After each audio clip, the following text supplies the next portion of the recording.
नमस्कार, मी डॉक्टर शिव योगिनी कुबेर. आयुष्यावर बोलू काही या संकल्पनेत आपण वेगवेगळ्या अशा व्यक्तिमत्वाला भेटतोय की जिथं आपल्याला या आयुष्याकडे बघण्याचा ना दृष्टिकोन थोडा बदलेल. ही काळाची गरज आहे की बऱ्याचदा असं होतं की आपण आयुष्याकडे कसं बघावं. अनुभव खूप वेगवेगळे असतात आणि आपल्याला त्यातनं शिकायला पाहिजे.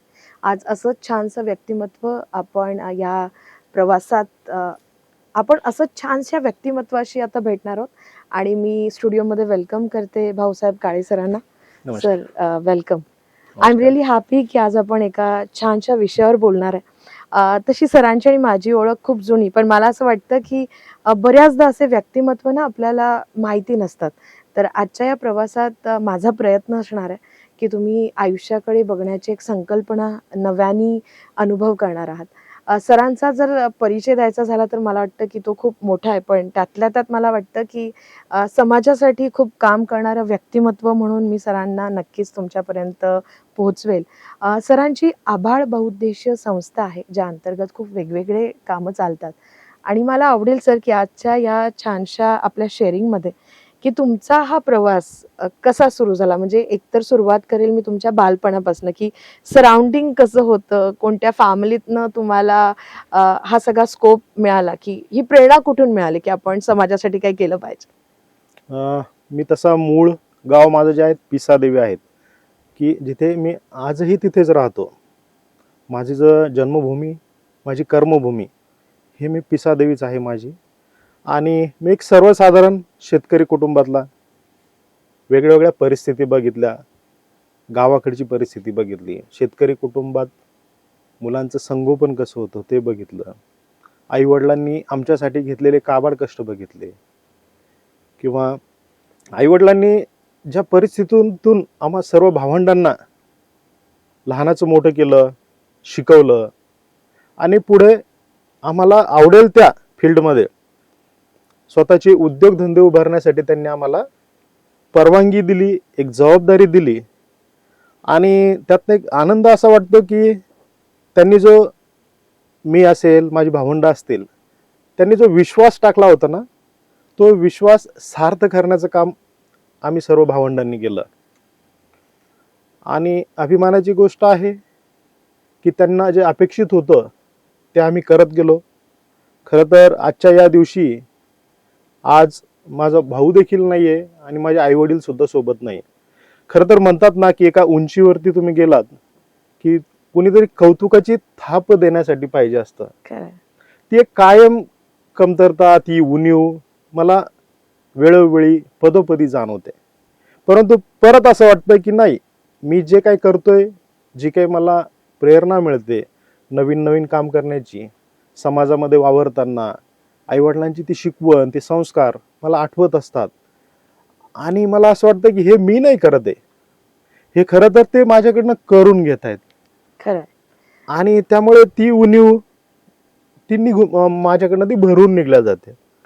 म्हणजे मला तर असं वाटतं की थोडक्यात आपण याच्यातनं काय शिकायला पाहिजे.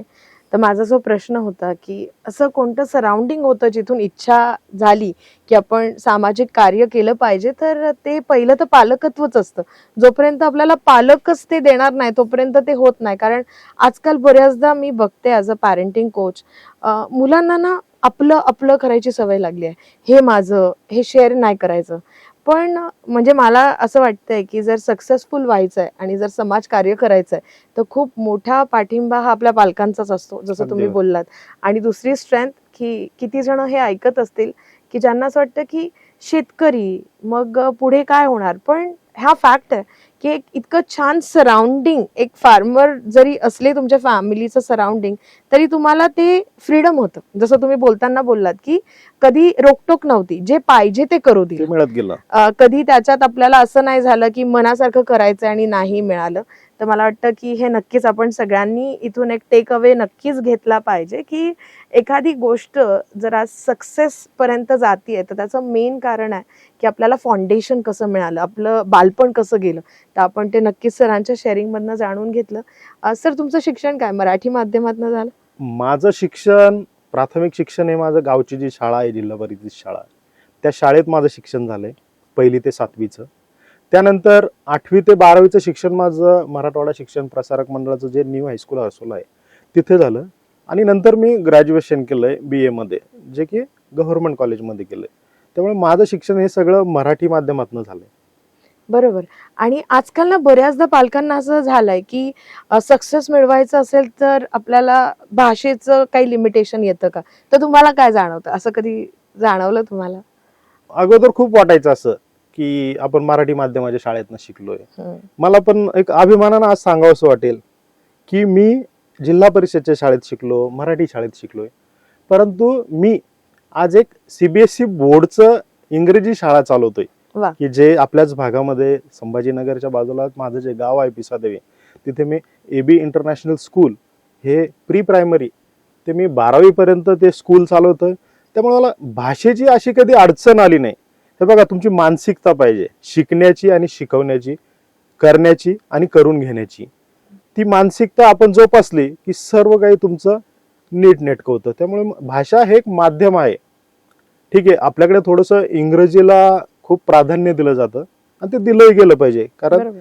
ती एक जागतिक लेवलची भाषा आहे. तुम्हाला जर कम्युनिकेशन करायचं असेल सगळ्यांसोबत तर ते केलं पाहिजे. मी तो प्रयत्न करत असतो.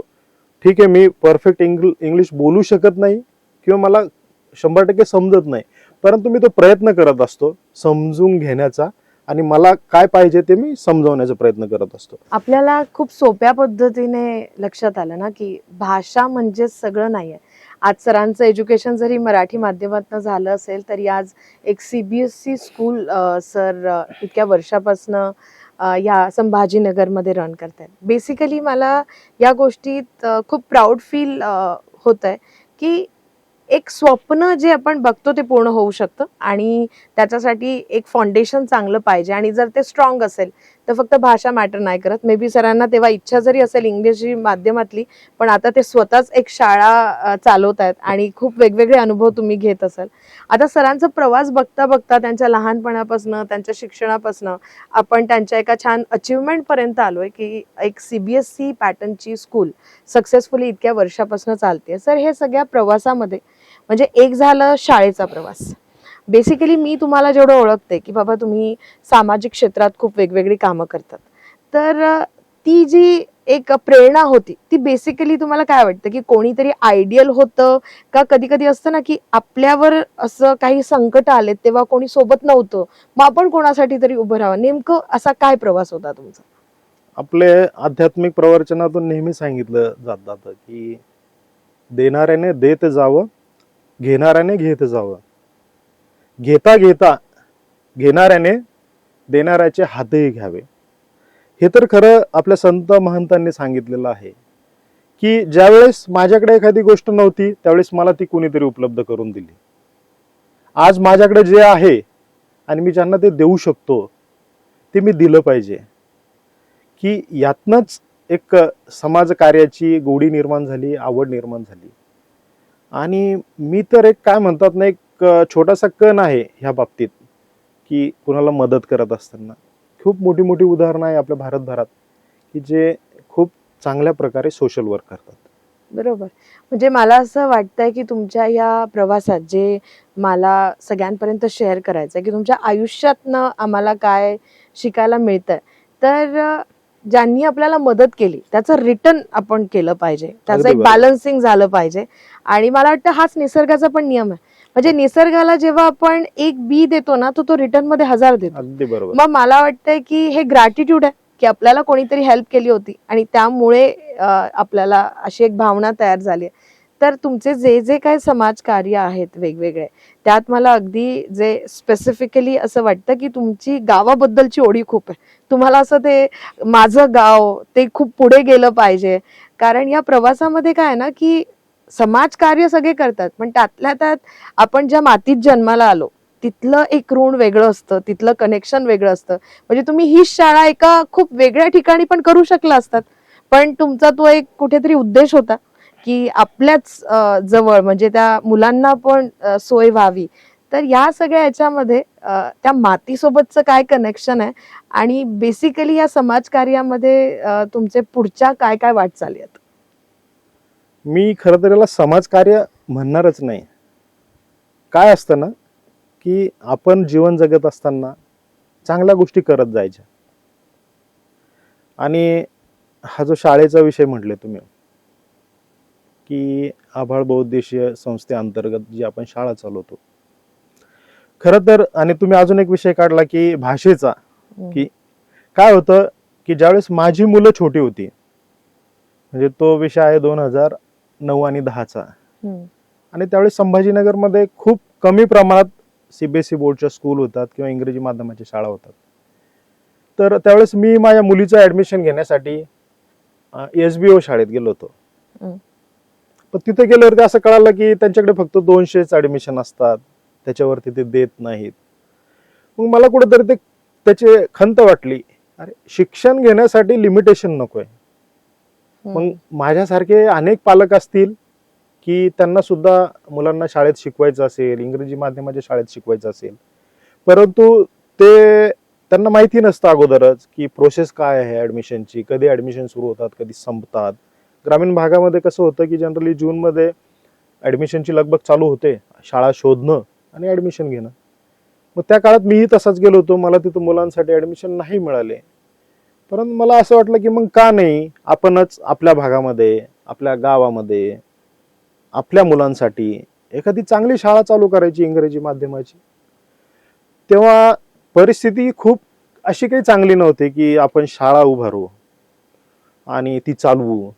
असं म्हटलं जातं की तुम्हाला जर समाजसेवा करायची असेल तर अगोदर तुम्हाला तुमचं घर चालवावं लागेल. ज्या दिवशी तुम्ही तुमचं घर व्यवस्थित चालवाल मग त्यानंतर तुम्ही बाहेर गेलं पाहिजे. परंतु ती एक द्विधा मनस्थिती होती त्यावेळेस. मी छोटा मोठा उद्योगधंदा करायचो त्यावेळेस, तर त्यातून ते असं वाटलं की आपण आपल्या भागासाठी शाळा चालू करावी, आणि त्याच खरं तर त्या उद्देशानं ते स्कूल चालू केलं होतं. आणि माझा उद्देश हा कधीच पैसा कमवणे हा नव्हता, की जसं एखाद्या उद्योगामध्ये पैसे टाकले आणि ते मिळाले. बरोबर. मला आजही अनेक जण माझे मित्र असतील किंवा काही अजून काही ओळखीचे लोक असतात की ते विचारतात मला, त्यांनाही खरं तर ते आपुलकीने विचारतात आणि त्यांना उत्सुकता पण असते की तुम्ही जी शाळा चालू केली ती बाबा काय रिटर्न मिळत आहे त्यातनं, किती इन्व्हेस्टमेंट केली. त्यावेळेस ते प्रश्नाचे उत्तर माझ्याकडे खरं तर नाहीये आज पण.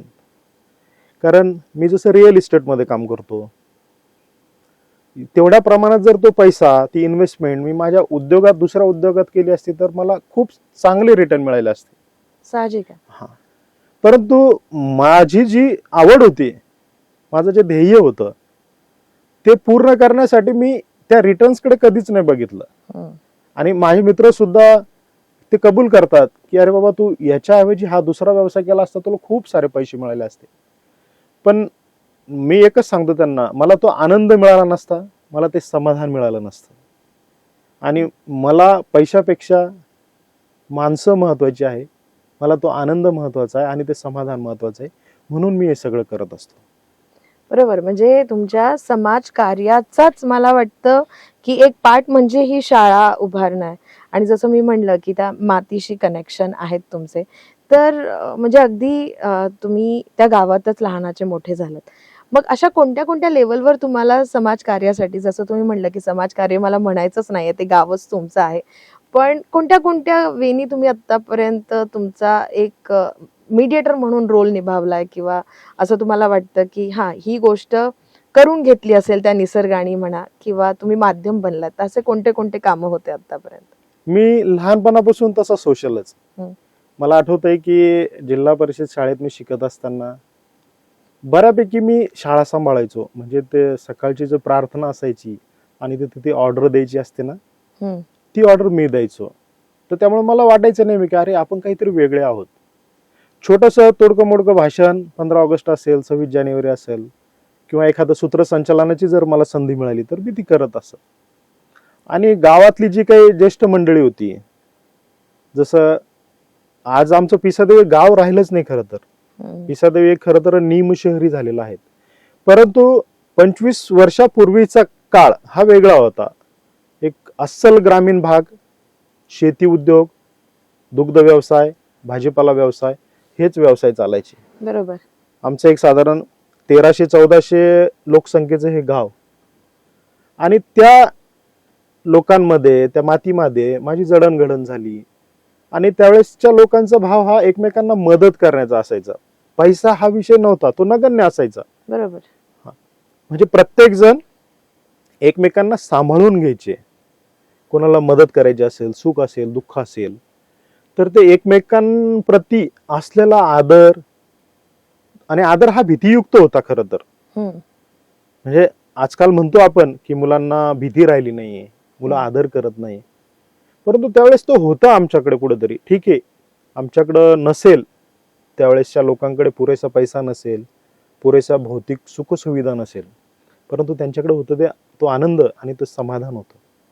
त्या अशा ह्या मातीत माझी जडणघडण झाली आहे. त्यामुळे गावातले कुठलेही सार्वजनिक कार्यक्रम असू द्या, गणपती उत्सव असू द्या, नवरात्रीचा उत्सव असू द्या, गावातला सप्ताह असू द्या, गावची यात्रा असू द्या, किंवा कुठलाही जरी असेल ना, तर मी त्यात हिरारीने सहभागी होत होतो आणि त्यातनं आनंद मिळायचा. माझी एक आठवण सांगतो तुम्हाला की गावची यात्रेत आमचं सारखे एक 10-15 तरुणांचं एक मंडळ होतं. अच्छा. गावची यात्रा म्हटलं की आम्ही 2-3 महिन्याच्या अगोदर आम्ही सगळेजण एक नाटक बसवायचो. कारण मनोरंजनाची साधनं खूप कमी होती. टीव्ही असायचा, टीव्हीला लिमिटेशन होते कार्यक्रमाचे, त्यामुळे असले काही कार्यक्रम बघण्यासाठी सगळं गाव आणि गावातल्या परिसरातले लोक यायचे. तर आम्ही त्यावेळेस यात्रेसाठी नाटक बसवायचं. ते 3 तासाचं नाटक असायचं आणि त्यामध्ये मी वेगवेगळ्या भूमिका केल्या, वेगवेगळ्या पद्धतीने ते नाटकं आम्ही बसवलेत. म्हणजे असेच गावात कोणाचं लग्न असेल किंवा अजून काही गोष्टी असेल तर आम्ही सगळे एकत्रित यायचो, त्यातनं एकमेकांना मदत करायचो. आणि त्यावेळेस बऱ्यापैकी सगळ्यांचा शेती उद्योग, त्यामुळे एकमेकांना मदत करणं ते मी बघत आलोय आणि त्यातनंच ही प्रेरणा मिळत गेली की आपण खरं तर काहीतरी केलं पाहिजे आपल्या मातीसाठी, आपल्या लोकांसाठी. ठीक आहे, आज पिसादेवी गाव होतं, शहर झालं, ठीक आहे, गरजा बदलल्या, माणसं वाढली, परंतु मग आपणही आपली विचारसरणी बदलली पाहिजे की माझं गाव पण टिकून ठेवायचं असेल, माझ्या गावात जर सुखसुविधा द्यायच्या असेल तर त्या मी दिल्या पाहिजे. जिथे जिथं माझं काम पडेल मी तिथे तिथं सहभागी झालं पाहिजे. ज्या ज्या लोकांपर्यंत जाता येईल ते गेलं पाहिजे. आणि एक आपल्या गावाची एक ओळख आणि त्यात आपल्या खारीचा वाटा म्हणून आपण ते सहभागी झालं पाहिजे. खरंच म्हणजे मला तुम्हाला ऐकताना ही गोष्ट खूप म्हणजे महत्वाची वाटते की आपण ज्या मातीत जन्माला आलोय आणि तिथं जर हे सगळं आपलं डेव्हलपमेंट आपण केलं तर मला वाटतं की आपण फक्त ते आपल्यासाठी नाही, कुठेतरी आपण म्हणतो ना की या समाजाचं काही देणं आहे, तर प्रत्येकाने या गोष्टीची जर जाणीव केली की मी ज्या मातीतनं आलोय त्याचे माझे काही ऋण आहेत, तर ही डेव्हलपमेंट किती चांगली होईल. आज बऱ्याचदा मी भरपूर सक्सेसफुल लोकांना भेटते, पण सक्सेसफुल झाले ना की लोक गाव सोडून लवकर शहरात येतात. कारण सोपं होतं ना की बाबा पैसा आलाय, आता जे महत्वाचं साधन पाहिजे ते आलंय, मग ते गावाची आणि त्यांच्यातलं अंतर वाढायला लागतं. मग नंतर जे महिन्यातनं एक चक्कर व्हायची ती 3 महिन्यात आणि आता वर्षातनं होते. आणि मी थोडीफार एनर्जी फील्डमध्ये असल्यामुळे ना, परत कोणीतरी एखादा चांगला ज्ञानी किंवा पंडित भेटला ना, मग ते विचारतात ग्रामदेवतेला कधी गेले होते, कुलदेवतेला कधी गेले होते. आता हे जे गॅप यायला लागलाय ना, मला असं वाटतंय की ही एक गरज झाली आहे. म्हणजे तुमच्या स्टोरीतनं एक जो पुन्हा मला जे महत्वाचं सांगायचं आहे की एकतर मातीसोबत आपलं नातं, आणि प्रत्येक माणसाने जर ठरवलं की बाबा मी माझ्या परीने काय करू शकतो, म्हणजे त्याच्यासाठी गरजेचंच नाही की खूप पैसाच द्या, कोणी फक्त श्रमदान जरी, जसं तुम्ही बोललात की सुखादुःखात मी सोबत होतो, एखादा सप्ताह असेल तर आम्ही सोबत होतो, किंवा एखाद्या ठिकाणी कोणाला असं वाटत असेल की बाबा या दुःखाच्या वेळेस माझ्या आसपास कोण आहे तर तुम्ही तिथं होतात. तर मला वाटतं की ही खरंच प्रत्येक माणसाने आपल्या आयुष्यात याची जर जाणीव ठेवली ना, तर खरंच तो जो आपण म्हणतो ना की आजकाल तो समाज एकमेकांचा विचार नाही करत आहे, लोक खूप दूर झालेत, तर ह्या छोट्या छोट्या प्रॅक्टिस कमी झाल्यात म्हणून. आणि मला पुन्हा एकदा एका गोष्टीवर म्हणजे रिवाइज करायला आवडेल. तुम्ही एक शब्द वापरला होता की मला हे करून आनंद मिळतो, आणि जो आनंद आहे ना तो कोणत्याच पैशांनी नाही विकत घेत आहेत. आणि मला ह्या सगळ्या ह्याच्यात म्हणजे एक महत्वाचा प्रश्न विचारायचा आहे. मग बऱ्याचदा फायनान्शियल प्रॉब्लेमही आले असतील, म्हणजे जसं तुम्ही म्हणलात की मित्र, स्नेही परिवार सगळे तुम्हाला विचारायचे की बाबा हाच पैसा दुसरीकडे गुंतवला असता तर खूप कमवलं असतं. मग आई वडिलांची भूमिका काय होती तेव्हा? किंवा घरातल्यांची स्पेसिफिक, म्हणजे तुमच्या वाईफ असतील, तुमचे भाऊ असतील, त्यांच्याकडनं तुम्हाला काय ऐकावं लागायचं? खरं तर फायनान्शियल प्रॉब्लेम बऱ्याच वेळेस आले, परंतु ते म्हणतात ना की तुमचे जर कर्म चांगले असेल ना तर त्यातून तुम्हाला रस्ताही मिळतो आणि मार्गही सापडतात. आणि माझे जे काय आज सक्सेस असेल ना, खरं तर याचं सगळंच्या सगळं श्रेय मी माझ्या कुटुंबाला देईल. आई वडील असतील, माझी बायको असतील, माझे भाऊ असतील, माझी बहीण असतील, यांनाच देतो. कारण तेही माझ्या कडे एक वेगळ्या अपेक्षेने बघतात की आपल्या हा कुटुंबातला एक वेगळाच आहे बाबा, की हा करतोय ना, हा चांगलंच करणार. त्यामुळे त्यांनी कधी मला अडवलं नाही. उलट त्यांनी माझ्याकडनं काही चुका झाल्या आणि होत असतील तर त्यांनी थोडंसं बाबा सांभाळून जा, सांभाळून कर, व्यवस्थित बघून कर, असाच सल्ला दिला. परंतु कधीही कोणी माझ्यावरती रागवलं नाही किंवा त्यांनी वेगळ्या पद्धतीने मला ते सांगितलं नाही. एक आपुलकीच्या भावनेतनं त्यांनी मला ते सांभाळलं आणि ते आज सगळेजण माझ्या सोबत आहे, त्याचाही मला आनंद आहे. तर मला वाटतं की हे खरंच खूप महत्वाचं आहे की आपण सक्सेस किती मिळवतो हे जास्त महत्वाचं नाहीये, आपलं कुटुंब त्याच्यासोबत होतं का, म्हणजे अशा क्षणात पण की जेव्हा आपल्याकडनं काही गोष्टी नसतील चांगल्या झाल्या, आणि आजही की जेव्हा आपण त्या एका सक्सेस पर्यंत त्याला पोहोचवलंय. सर, हे सगळं करत असताना आता आपण शिक्षण क्षेत्राबद्दलच बोलतोय, ज्या कल्चरबद्दल आपण बोलत होतो की तुमचं लहानपण, तुमचं सराउंडिंग, एक झेडपीची शाळा जरी असली तरी तुम्ही म्हणलात एक आदरयुक्त भीती होती. आज तुम्ही पण एक शाळा खूप चांगल्या पद्धतीने चालवतायत. तुमचे पण शाळेची संकल्पना खूप वेगवेगळ्या पद्धतीने तुम्ही एक्सपिरियन्स करतात. पण इथं आता मुलांमध्ये बऱ्याचदा पालकांचा असा हट्ट असतो की त्यांनी एज्युकेशनच करावं, हेच करिअर त्यांना मिळालं पाहिजे, आणि बेसिकली ती माती, ते खेळणं, या सगळ्या गोष्टी दूर व्हायला लागल्यात. Being like again brain expert, मी गेल्या 18 वर्ष हे एक्सपिरियन्स करते की आजकाल मुलांमध्ये ना आजारीपणाचं प्रमाण वाढलंय, कॉन्फिडन्स कमी आहे, नाही तर ओव्हर कॉन्फिडन्स आहे, किंवा मोठ्यांचा तो आदर नाही राहिलाय, किंवा एखादे कोणी भावनिक दुखलं जरी असेल ना तरी आजकाल मुलांना वाईट नाही वाटत. जसं पहिले आपल्या ना की शेजारच्या घरी जरी काही दुःखाचं काही घडलं ना तर आपल्याला असं हुरहुर लागायची, अरे ते काका बरे होतील ना, अरे त्यांच्या घरात असं कसं झालं.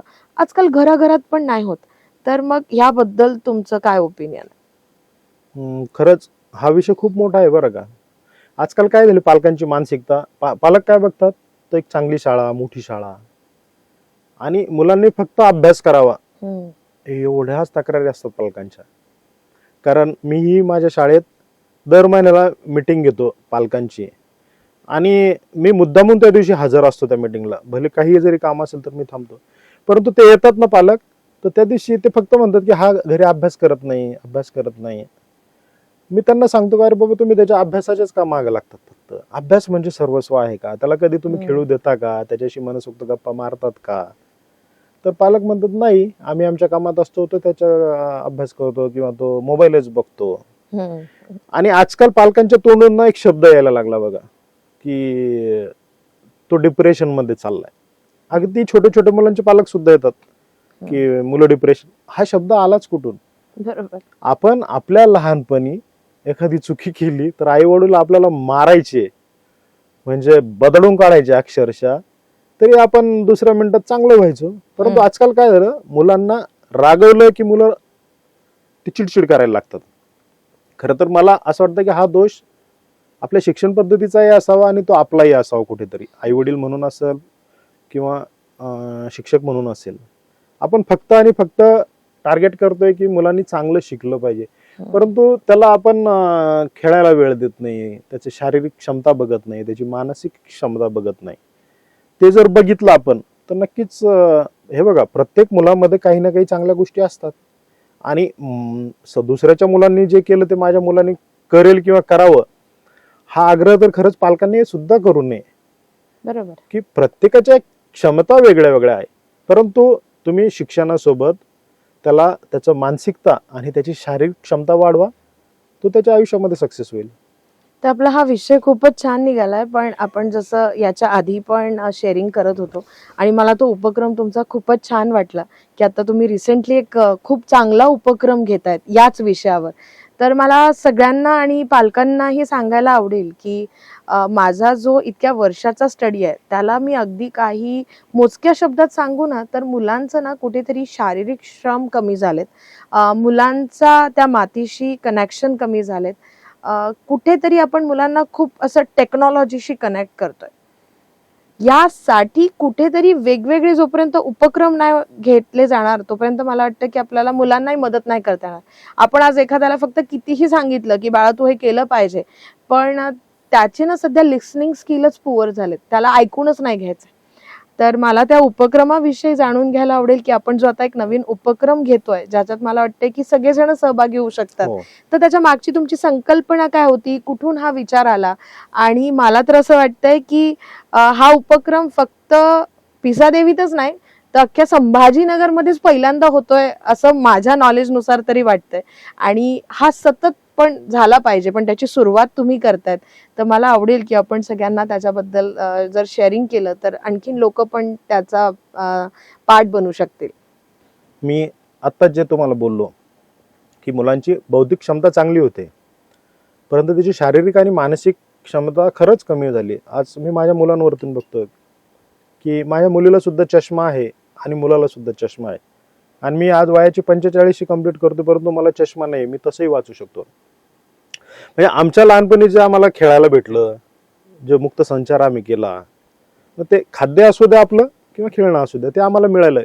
परंतु आपण ह्या चांगल्या शिक्षणाच्या मध्ये आपण मुलांकडे हा जे दुर्लक्ष करत होतो, किंवा मला शाळेत ज्या ज्या समस्या वाटत होत्या की हे कशामुळे होतंय, काय असतं शाळेत एक विशिष्ट टाइम असतो मुलांना, मग तो खेळण्याचा असेल किंवा बाकी शिकवण्याचा असेल, तर त्यामध्ये ते शक्य होत नाही खरं तर. आणि म्हणून मला असं कुठेतरी वाटलं, आणि आमचे काही मित्र आहेत त्यांनी मला सांगितलं की असं असं एक संकल्पना आहे, ते तुम्ही करता का? त्यांनी मला खरं तर हे शाळेसाठी म्हटलं होतं, परंतु मी म्हटलं थोडंसं परत, हे बघा माझं गाव आलं तिथे परत की नाही मला करायचंय, परंतु ते मला आधी माझ्या गावासाठी आणि माझ्या गावातल्या मुलांसाठी करायचं आहे. ते जर आधी करेल तर मी गावात करेल, नंतर मी शाळेवरती करेल. तर मग मी त्यांनी जो तो मला काही त्यांचे जुने फोटोज जुने व्हिडिओज दाखवले की शिवकालीन स्वसंरक्षण प्रशिक्षण शिबिर. तर ती संकल्पना मला खूप छान वाटली. खरं तर आज आमच्या जे गाव आहे माझं पिसा, त्याला खरं तर मोठं मैदान सुद्धा नाही आज, की आपण काय होतं आपण दोष देतोय मुलांना किंवा पालकांना, परंतु हा विचार कधी करतो का आपण की एक गाव आहे एवढं चांगलं मोठं, त्याला एखादं चांगलं मैदान आहे की मुलं खेळतील कुठं? हो, आज खेळायला तर जागा पाहिजे त्यांना, ती नाहीये. त्यांनी ज्यावेळेस ती मला प्रशिक्षणाची संकल्पना सांगितली की असं असं आहे, मी दुसऱ्या मिनिटात म्हणलो हो आपल्याला हे करायचंय. त्यांनी मला सांगितलं की हे प्रशिक्षण विशेषतः मुलींसाठी खूप चांगलं आहे. अहो आजकालच्या मुलींना कोणी जोरात जरी बोललं ना तर ते रडायला लागतात, आणि त्या कसं स्वतःचं संरक्षण करणार? बाकी गोष्टी तर दूरच आहे. आज सगळे पालक, हे बघा प्रत्येकाच्या घरात आज एक मुलगा आहे एक मुलगी आहे, हम दो हमारे दो, आणि ते त्यांच्यासाठी सगळा खर्च करतील, चांगले कपडे आणतील, चांगल्या ठिकाणी शाळा, चांगलं ट्युशन, सगळे हट्ट पुरवतात. परंतु त्यांनी स्वतःचं स्वसंरक्षण कसं करावं, विशेषतः मुलींनी, हे आपल्या समाजात नाही होत या सगळ्या गोष्टी. मग कुठेतरी एखादी वाईट घटना झाली, दुर्घटना झाली, तर त्यावेळेस आपण मग त्या मेणबत्त्या घेऊन फिरतो, त्याचा विरोध करतो, मोर्चे काढतो, आणि हे 2 दिवस असतं, 8 दिवस असतं. एखादी मोठी घटना असेल महिनाभर चालेल आणि त्या घटनेला वेगळा रंग दिला जातोय. पण मला एक सांगा, ही जी सगळी मंडळी आहे जी एखादी दुर्घटना झाली मुलीबाबत तर मेणबत्ती घेऊन चौकात चौकात मोर्चे काढतात, पण ह्या मुलीला जर स्वसंरक्षणाचे धडे दिले तर ती वेळच येणार नाही ना तिच्यावरती. बरोबर. मग हे जे शरद दादा पाटील आहे यांच्याशी मी ज्यावेळेस भेटलो, ते मला म्हटले की सर तुम्ही जर करणार असेल तर 12 दिवसात मुलींना मी ट्रेन करणार आहे. म्हटलं सर कसं शक्य आहे? म्हणे तुम्ही मला एक संधी द्या आणि 12 दिवसात तुम्ही बघा रिझल्ट काय. म्हटलं ओके सर, करायचं आपण. मग आपण आता हे माझ्या गावासाठी पिसादेवीमध्ये 5 नोव्हेंबर ते 16 नोव्हेंबर हे 12 दिवसाचं शिबिर आयोजित केलंय, अगदी निशुल्क. खरं तर या शिबिरासाठी सुद्धा पैसे द्यायला लोक तयार आहेत. म्हटलं नाही, समाजाचं काहीतरी देणं लागतो, आपण ते केलं पाहिजे. आणि त्या शिबिराचं आयोजन केलंय. त्यात ते शरददादा पाटील जे आहेत त्यांनी पण एक वसाच घेतलेला आहे खरं तर, की शिवकालीन आपल्याकडे खूप आहे हो. छत्रपती शिवाजी महाराज या विषयावरती जर एखादं विद्यापीठ चालू केलं खरंच. आणि त्या सगळ्या गोष्टी आजच्या जर मुलांना सांगितल्या ना, मला नाही वाटत त्यांना कुठलं वेगळं पुस्तक किंवा एक कुठल्या गोष्टी त्यांना सांगूच नका. फक्त आणि फक्त छत्रपती शिवाजी महाराज यावरती. तर त्या काळात जे मुलींना तलवारबाजी शिकवली जायची, दानपट्टा शिकवला जायचा, काठी चालवायला शिकवायचे, ह्या जे अशा अनेक उपक्रम आहेत त्याच्यात ते 10-12 ऍक्टिव्हिटी आहेत पॉम्पलेटमध्ये बघा तुम्ही. तर त्या सगळ्या ऍक्टिव्हिटी ही 12 दिवसात आपण शिकवणार आहेत. आणि शेवटच्या दिवशी मी तुम्हाला सुद्धा आमंत्रित करेल आणि मी आजच्या या मुलाखतीतून सुद्धा सगळ्यांना आवाहन करतो की 12 वर्षाच्या पुढच्या मुलांना, मग तुम्ही 60 वर्षाचे असेल तरी चालेल, तुम्ही सुद्धा सहभागी व्हा आणि या बघा काय असतं. आणि ह्या शिबिरामध्ये स्वसंरक्षण तर होईलच त्यांचं, मुलगा असेल मुलगी असेल, त्याचबरोबर त्यांची शारीरिक क्षमता वाढेल, त्यांची मानसिक क्षमता वाढेल. आणि ह्या दोन गोष्टीत ते फिट झाले एकदा तर तुम्हाला ते पाहिजे ते करायला तयार आहेत. बरोबर आहे. त्यामुळे हे शिबिर खरंच एक मला सुद्धा उत्सुकता लागलेली आहे की 12 दिवसात हे कसं काय शिकवणार आहे. त्यात विशेषतः म्हणजे त्यांनी वेळेवरती सांगितलं मला की मी घोडा सुद्धा घेऊन येतोय आणि घोडेस्वारी सुद्धा आपल्याला त्या मुलांना शिकवायची आहे. आता मला असं खरं तर आता उद्याचा दिवस आहे, उत्सुकता आहे, बघू काय काय होतं. तर मला खरंच सगळ्यांना मनापासून विनंती करायची आहे की जसं सर म्हणत होते ना, शिवकालीन या शब्दात पण एक वेगळीच ताकद आहे. म्हणजे शिवाजी महाराज म्हटलं ना तर मला वाटतं इटसेल्फ ते एक वेगळंच असं रसायन आहे की दुसरं काही आपल्याला ताकद देण्याला मला वाटतं की वेगळं काही करायला नको. त्या नावात त्या सगळ्या गोष्टींमध्ये खूप सायन्स आहे, खूप मॅनेजमेंट आहे. आणि जर संरक्षण म्हणलं तर मला वाटतं त्यांच्यापेक्षा आणखीन मोठं आपण सायन्स नाही एक्सपिरियन्स केलं. तर हा व्हिडिओ ज्यांच्यापर्यंत पोहोचतोय आणि मला वाटतं की तुम्ही जर हा वेळेत ऐकत असाल तर खरंच एक छान अपॉर्च्युनिटी आहे सगळ्यांकडे. जसं सर म्हणले 12 वर्षाच्या पुढे आणि 5 नोव्हेंबरपासून हा आपल्याला छान प्रवास करता येणार आहे 12 दिवसाचा. आणि एक असे व्यक्तिमत्व ज्यांनी वसाच घेतलाय की बाबा मला ते लोकांपर्यंत पोचवायचं आहे. म्हणजे पुन्हा त्याच्यामध्ये कुठेही प्रोफेशनल अप्रोच नाही आहे, कुठेही कमवायचं माध्यम नाही आहे, अगेन समाजाला देणं ही भावना आहे. तर मला वाटतं की सगळ्यांनी आणि त्यातल्या त्यात महिला वर्गानी आणि स्पेशली मुलींनी आवर्जून यावं. म्हणजे मी सरांशी अशाच जेव्हा थोड्याशा बॅकस्टेज गप्पा मारत होते तर मला आवडलं की अशी एक छोटीशी चैन कशी चालवायची आणि मुली कसं संरक्षण करणार, त्यांच्या बॅगमध्ये ठेवू शकतात. यापेक्षा आणखीन काय पाहिजे ना. कारण बघा जसं जसं आपण जास्त टेक्नॉलॉजीकडे जायला लागलोय ना, आपल्यामधली गुन्हेगारी वृत्ती वाढायला लागली आहे. मी अगदी म्हणेल आपल्यामधलीच. प्रत्येकाकडे एक चांगला आणि वाईट असं दोन्ही कॉम्बिनेशन आहे. पण आपण कशाला खत पाणी देतोय हे खूप महत्वाचं आहे. मग जर आज थोडंसं सराउंडिंग मध्ये वातावरण चांगलं नाहीये तर आपण स्वसंरक्षण हे शिकलंच पाहिजे. म्हणजे तुम्ही तर मला आमंत्रित केलं नसतं तरी मला तर असं ते ऐकूनच वाटायला लागलेलं की आपण कितीही बिझी असेल तरी या गोष्टीसाठी वेळ काढला पाहिजे.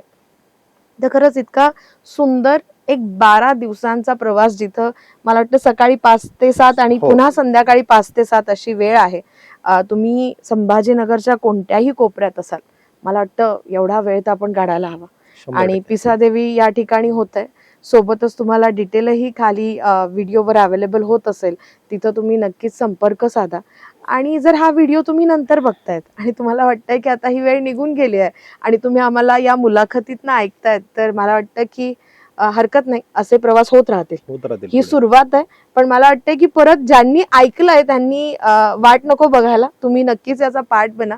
पण बेसिकली सर मला म्हणजे या संकल्पनेतली जी ताकद आहे ती अशी वाटते की प्रत्येक माणूस जर एवढा जसं आता तुम्ही बोललात की वेगवेगळे ते खेळ म्हणा किंवा काही वेगवेगळ्या विद्या जसं धनुर्विद्या आहे, म्हणजे आर्चरी पण एक प्रकार असा आहे ना की आज आपल्याला नाही कोणाला जरी नेम मारून दाखवायचा तरी सायकोलॉजी असं म्हणते की आर्चरीमुळे ना फोकस वाढतो, एकाग्रता वाढते तुमची. याची तर खूप मोठी गरज आहे.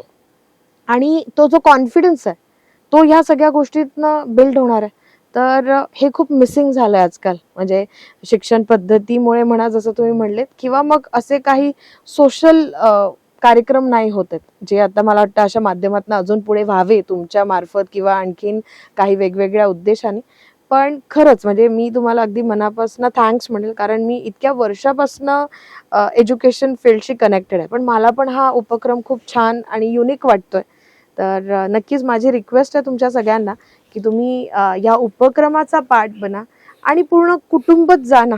म्हणजे एक वेगळं तुम्हाला एकमेकांना आणखीन स्ट्रेंथ देता येईल. म्हणजे एक वडील तिथं असतील आणि ते मुलीला कौतुकाने सांगतात, आणि मला ते पण छान वाटलं की मुली अशा म्हणजे काय नऊवारी वगैरे घालून हो. तलवारबाजी करून वगैरे दाखवणार आहेत. तर खरंच म्हणजे आता फक्त त्या कल्पनेला जरी मी विचारात आणलं तरी ते खूप छान वाटतंय.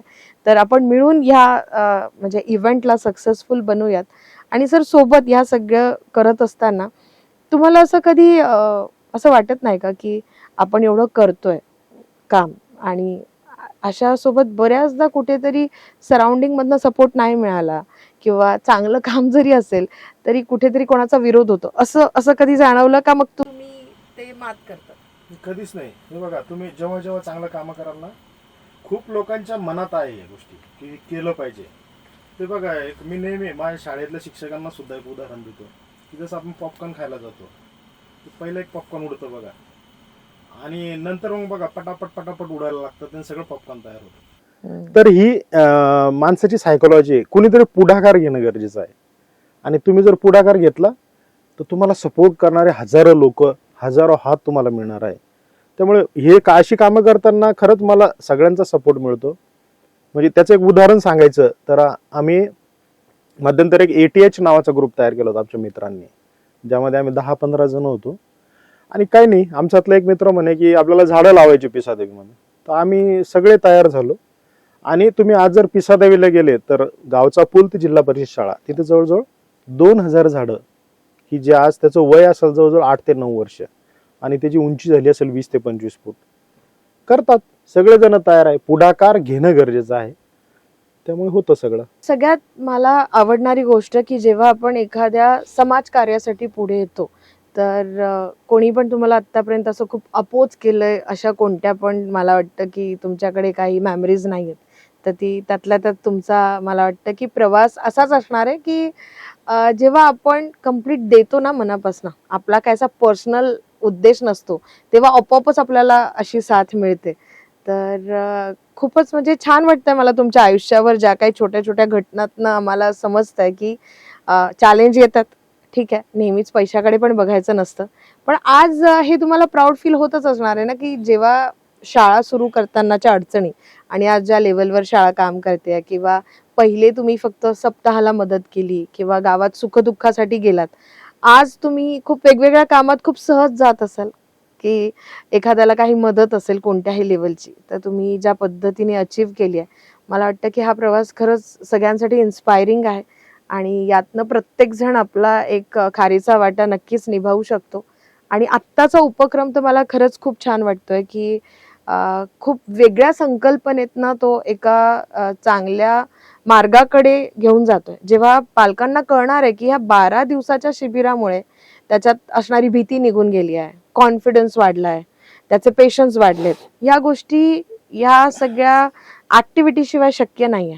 तर खूपच मस्त. आणि मला तुमच्याकडनं खूप आणखीन वेगवेगळ्या विषयांवर जाणून घ्यायला आवडेल, कारण मला जोपर्यंत माहिती आहे तुम्ही जसं शाळेशी कनेक्टेड आहे, सोशल वर्क आहे, किंवा तुमचा एक म्हणजे अशातच मी कुठेतरी मला वाटतं तुमच्या स्टेटसवरच बघण्यात आलं होतं की तुम्हाला जे लोकल दुकानदार आहेत ना त्यांच्याबद्दलची पण एक आपुलकी होती की बाबा आपल्या पिसादेवीत असणाऱ्या लोकांकडनं तुम्ही खरेदी करा, बाजारपेठ डेव्हलप करायची. हा. तर मला म्हणजे छान वाटतं की प्रत्येक वेगवेगळ्या क्षेत्रात तुम्हाला एक कुठे ना कुठे मीडिएटर बनायला आवडतं. तर आपण पुढच्या एपिसोडवर नक्कीच त्याबद्दल बोलूयात नक्की. की त्यासाठीच्या तुमच्या संकल्पना काय. आज अगदी वेळात वेळ काढून आपण हे छान शेअरिंग केलं त्याबद्दल धन्यवाद. धन्यवाद.